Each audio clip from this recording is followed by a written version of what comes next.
Macmillan Audio presents Carnal Urges by J.T. Geissinger. Read for you by Michelle Sparks, Troy Duran, and Brooke Daniels.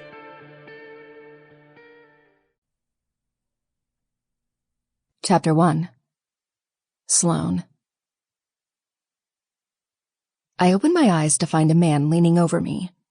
He's dressed in a black Armani suit.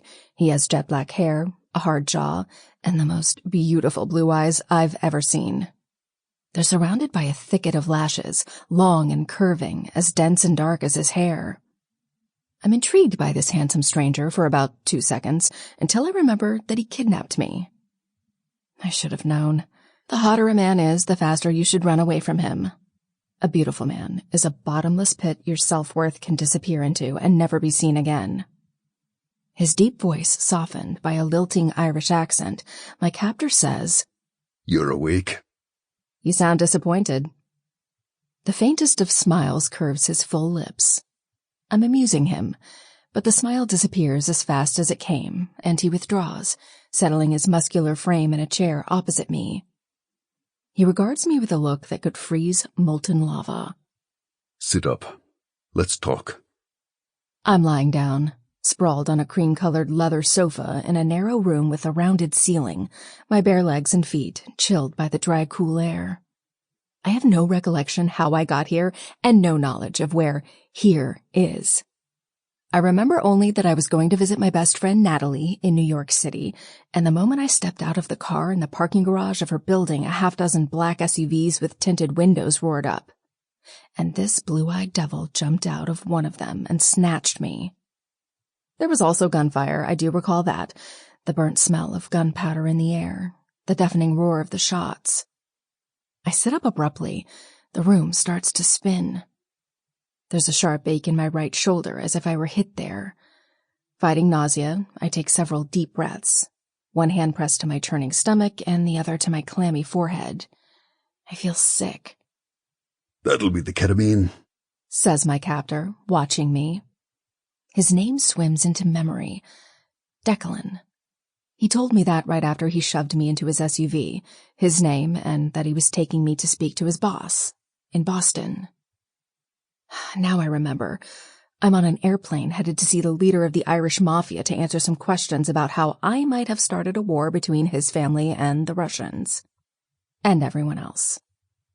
So much for my fun New York vacation. I swallow several times, willing my queasy stomach to settle. "You drugged me?" "We had to. You're surprisingly strong for someone who dresses like the Tooth Fairy." The comparison irritates me. Just because I'm girly doesn't mean I'm a little girl. He lets his gaze drift over my outfit. I'm wearing a hot pink layered tulle miniskirt by Betsy Johnson that I paired with a short white denim jacket and a white tee underneath. I bedazzled the jacket with rhinestone butterflies because butterflies are beautiful, kick-ass symbols of hope, change, and self-transformation. And that's exactly the kind of positive fucking energy I'm all about. Even if it is girly. His tone dry, Declan says, "Evidently. That right hook of yours is impressive." "What do you mean?" "I mean what you did to Kieran's nose." I don't know a Kieran or his nose. "You don't remember? You broke it." Broke it? No, I would have remembered breaking someone's nose. When Declan stays silent and only sits there staring at me, my heart sinks. The drugs? "Aye." I look down at my right hand and am startled to see bruises on my knuckles. I did break someone's nose. How could I not remember that? My voice climbs in panic. "Oh God, am I brain damaged?" He arches one dark eyebrow. "You mean more than you were before?" This isn't funny. "How would you know? You're unironically wearing a child's Halloween costume.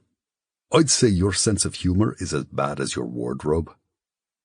I fight the unexpected urge to laugh. Why am I barefoot? Where are my shoes? His silence is long and calculating. They're my only pair of Louis Vuittons. Do you have any idea how expensive those are? I had to save for months. Sample complete. Ready to continue?